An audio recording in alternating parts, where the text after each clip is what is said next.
Assalamu alaikum, everybody. Sorry I look a little bit crazy right now. I'm in the middle of doing laundry, which I really backlogged. So a few things in this video. I haven't been posting videos lately because I haven't been feeling well. And I was dealing a lot with working on getting disability from the VA. And so that's a process I have to appeal. But so please keep me in your idea for that. So, health-wise, I'm doing okay-ish. I've been having back pain and neck pain for like 2 weeks. I had a migraine for a few days. But alhamdulillah, even if I couldn't do videos, I did put up a few blog posts, which I shared in the group, as well as a bunch of like outfit of the day type things. Inshallah, go check them out, please. The things I did for the blog, I did one on the burkini and how you can create your own for a lot cheaper, or at least create your own and have it be more unique. And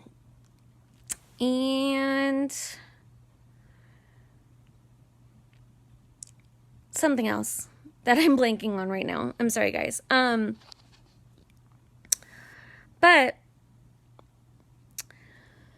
so subhanallah, I think I basically just got invited to be sex trafficked.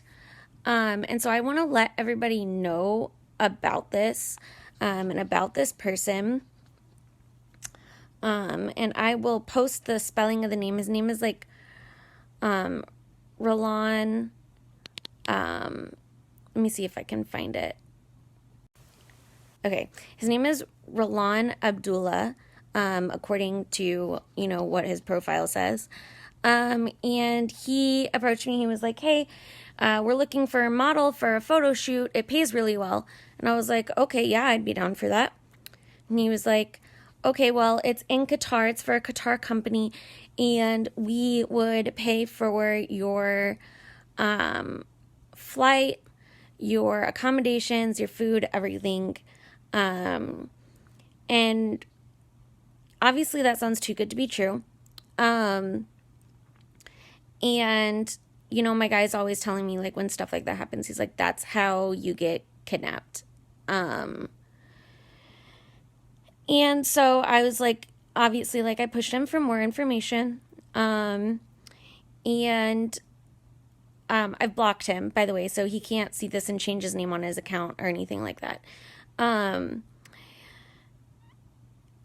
I kind of like asked for more information. I was like, so would you pay for a chaperone to fly with me? And he said no. So that's a big red flag. Going to a Muslim country, saying you're going to fly a Muslim woman to a Muslim country far, far away from her home without a chaperone is just really sketchy. But sometimes companies can't afford it, whatever. Except then he said, there are going to be 30 models. And he wouldn't tell me the company name. He wouldn't tell me what products I would be doing the shoot for. He said he's not allowed to share that information, until a contract has been made. And I was like, well, I can't agree to anything unless I know who I'm going to be working for, and what products, because I'm not going to just agree to something and not know if the company is legit. And I'm not going to agree to something, for all I know, you could fly me out there and then it's like a lingerie shoot. And if I'm not comfortable doing that, then, you can't.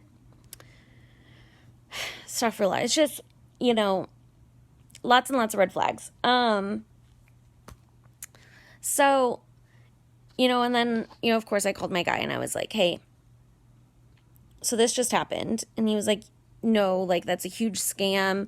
It's a big deal right now that, models are getting sex trafficked. They get told like they'll fly them to a location for a photo shoot and then they are never heard from or seen again.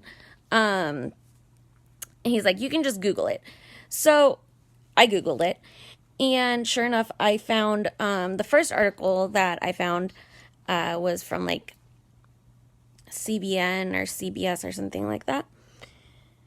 And it says that it's a big scam because social media right now, like all models pretty much use social media in order to network because that's the only way that we can, get jobs really, especially in this day and age.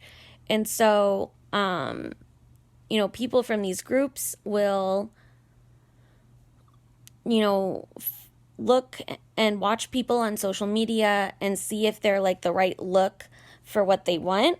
And then they'll approach the model and be like, hey, we'll fly you and we'll pay for everything.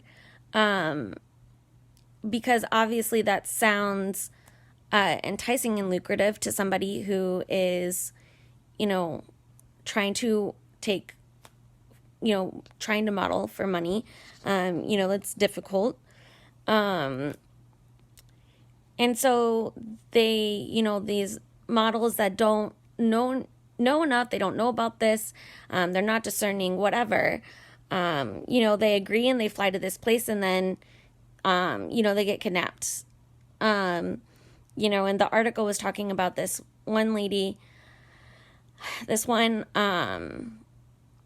model, and she got paid to fly to Milan in Italy for a photo shoot, and she gets there and she gets kidnapped by this group, and they were going to sell her as a sex slave somewhere in the Middle East, and the only reason that they didn't and they let her go is because she had a son. And they're like, oh, it's against our rules to, I don't like sell women who have sons or something like that. And there are like other coordinators and people out there, agents that are like, I've been approached by these groups and they are trying to get information out of me, like a model's phone number, and trying to pay me to give them this model's phone number, which I won't do, So I blocked this guy, and in conjunction with this like video, I'm going to post up some pictures of the conversation that I took and some pictures, like an excerpt from the article. I just really, really want all of my sisters out there, all of my friends who are modeling,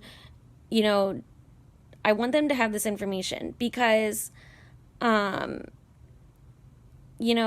especially in areas that like aren't the U.S., because, astaghfirullah, there's sex trafficking in the United States, but it's of women who primarily don't speak English. In other countries, it's primarily women who are American, because they're in a country that isn't English speaking. And, there's probably some power play that goes into that because America is such a big bad country and whatever. But the point is, like, regardless of where you live in the world, you have to be so careful. What sounds like is a good deal, if it sounds like it's too good to be true, it probably is. So for sure, if someone approaches you and they want you to be a part of a photo shoot in another country, usually it doesn't make sense for them to pay for transportation to another country that's halfway across the world, because that's like $2,000 both ways. And then on top of that, like, to do it for 30 people, like this guy said, that's crazy. And just in general, like, just keep aware. And for sure, if somebody's like, oh yeah, we're going to do a photo shoot in XYZ country, if they will not agree to you having a chaperone, and this is a good idea and a rule that I apply across the board, if a photographer is not okay with you bringing a chaperone, do not shoot with them, because that is a red flag and it's not safe. You know, I've heard from people that are like, you know, I'm just worried, like, you know, sometimes models act differently around a chaperone, or they look to them for permission to do things, or et cetera, et cetera, et cetera, whatever. You know, okay. And I get that, and I get that it can be uncomfortable for people, and so I'll limit it to one chaperone.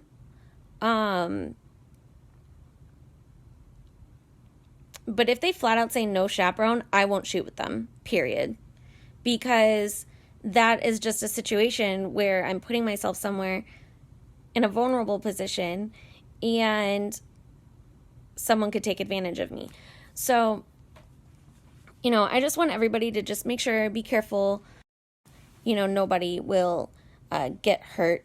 I don't know if there's like weird gaps in my video or something, because I just got a call and stuff like that. So if so, I'm sorry. But yeah, so sorry, I'm like rambling right now. I have a touch of food poisoning, so that's lovely. Yeah.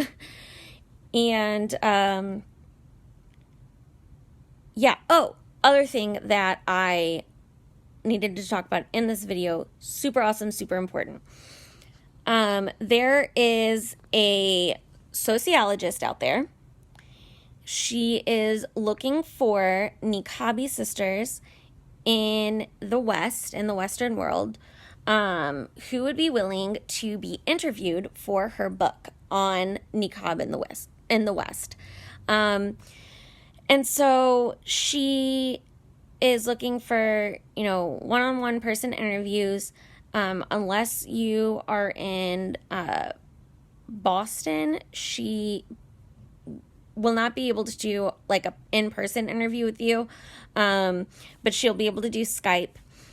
And she's just asking information about like, what does niqab mean to you? Why did you start wearing niqab? And stuff like that. Inshallah, I have my interview with her tomorrow. And she's going to be turning in this book for ethnographic research in January.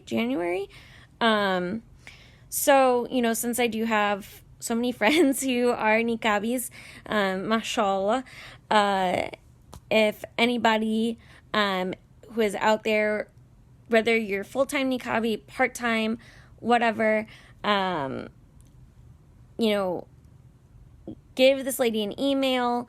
I will put her email in this as well, and put out a post about it, with all the information. Oh, and I recently just did a photo shoot like last week, and I got some of the photos back, so I'm going to be posting those up ASAP, inshallah. So, okay, I think that's all that I had to say in this video. Shout out to my friend Nina, who gave me this lovely white lace medical mask style niqab. It's definitely interesting, and inshallah I'll be using it in one of my future Get Ready With Me videos. I apologize for not getting more of those pumped out. We're a little bit low on money right now, so getting the pieces that I need for specific cultural styles of hijab and niqab is a little bit slower at the moment due to that. But inshallah, I'll be having more things soon. Okay, Jazakallah khair, And be safe out there, guys. All right. Bye.